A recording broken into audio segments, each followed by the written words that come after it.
नमस्कार, DNP India में आपका स्वागत। मैं हूं आपके साथ राहुल चौधरी। 5 राज्यों में विधानसभा चुनाव का दौर है और चुनाव प्रचार पर भी पूरा जोर शोर है।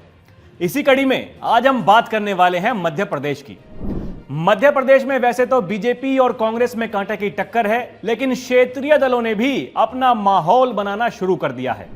बीजेपी ने अपनी पूरी ताकत इस चुनाव को जीतने में लगा रखी है, चाहे केंद्रीय नेतृत्व को चुनाव मैदान में उतारना हो या फिर सीएम फेस घोषित नहीं करना हो। शायद बीजेपी को भी लगने लगा था कि इस बार मध्य प्रदेश में उसे एंटी इनकम्बेंसी देखने को मिल सकती है, लेकिन अभी तक के जो रुझान है उसमें सूबे के मुख्यमंत्री शिवराज सिंह चौहान आज भी सबसे लोकप्रिय सीएम फेस के रूप में सामने आते हैं। और शायद बीजेपी आला कमान को भी अब यह बात समझ में आ गई है, इसीलिए अब इशारों में कई बार बीजेपी ने फिर से शिवराज को महत्वाकांक्षी बनाया है। और यही वजह है कि अब मध्य प्रदेश के मुख्यमंत्री शिवराज सिंह चौहान भी खुलकर अपनी बातें सामने रख रहे हैं और कांग्रेस के साथ विपक्षी गठबंधन पर भी हमला बोलना उन्होंने शुरू कर दिया है। इस चुनावी माहौल में अब तक मामा केवल कांग्रेस और उसके नेताओं पर ही हमलावर थे, लेकिन अब मुख्यमंत्री शिवराज सिंह चौहान ने विपक्षी दलों के इंडिया गठबंधन को भी घेरना शुरू कर दिया है। दरअसल राष्ट्रीय स्तर पर इंडिया गठबंधन की डोर से बंधे कई राजनीतिक दल मध्य प्रदेश और राजस्थान के चुनाव में अलग अलग उतरकर अपनी किस्मत आजमा रहे हैं। इसमें समाजवादी पार्टी, आम आदमी पार्टी और जनता दल यूनाइटेड जैसे बड़े क्षेत्रीय दल शामिल हैं, जो अपने क्षेत्र में या तो सत्ता में हैं या फिर पहले रह चुके हैं।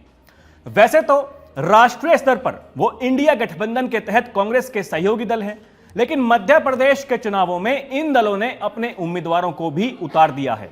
कई सीटों पर ये उम्मीदवार कांग्रेस के प्रत्याशियों के खिलाफ उतारे गए हैं और कहीं ना कहीं ये कांग्रेस को ही नुकसान पहुंचाने वाले हैं। ऐसे में अब शिवराज सिंह चौहान ने इनको आड़े हाथों लिया है।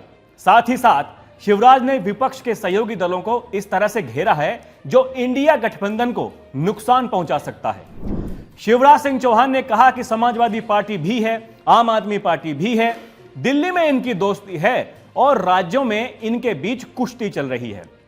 मुख्यमंत्री शिवराज ने जमकर हमला बोला और कहा कि अखिलेश यादव कहते हैं कि कांग्रेस पर भरोसा नहीं कर सकते हैं, ये इंडिया गठबंधन वाले ही एक दूसरे से लड़ रहे हैं। इंडिया गठबंधन पर हमले के अलावा शिवराज सिंह ने कांग्रेस पार्टी के कद्दावर नेता कमलनाथ पर भी हमला अपना जारी रखा। उन्होंने इस बार अखिलेश के बयान के हवाले से कमलनाथ पर हमला बोला।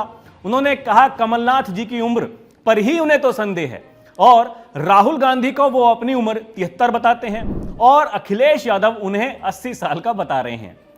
कांग्रेस ऐसी दलदल क्यों बन गई जिसमें गठबंधन ही धंस गया। प्रियंका गांधी जब आती हैं तो झूठ की दुकान खोल देती हैं, मध्य प्रदेश को बदनाम करती हैं। आपकी पार्टी कपड़ा फाड़ पार्टी हो गई है। कमलनाथ कहते हैं कि जी दिग्विजय सिंह के कपड़े फाड़ो, तो कभी दिग्विजय सिंह कहते हैं कि कमलनाथ जी के कपड़े फाड़ो।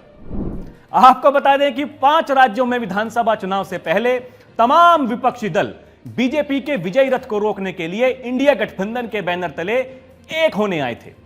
इन दलों का मुख्य उद्देश्य तो लोकसभा चुनाव ही था, नो डाउट, लेकिन बीच में 5 राज्यों के विधानसभा चुनाव आ गए। अब इन राज्यों के विधानसभा चुनाव को लोग लोकसभा का सेमीफाइनल मान रहे थे, लेकिन लगता है कि अब ये चुनाव गठबंधन के लिए सेमीफाइनल बन चुका है। अब इसमें अगर कांग्रेस जीत जाती है तो वो चैंपियन हो जाएगी और फिर चैंपियन के हिसाब से ही आगे का मोल भाव तय करेगी। तो अभी के लिए इतना ही। खबरों का सिलसिला जारी है, आप देखते रहिए डीएनपी इंडिया। नमस्कार।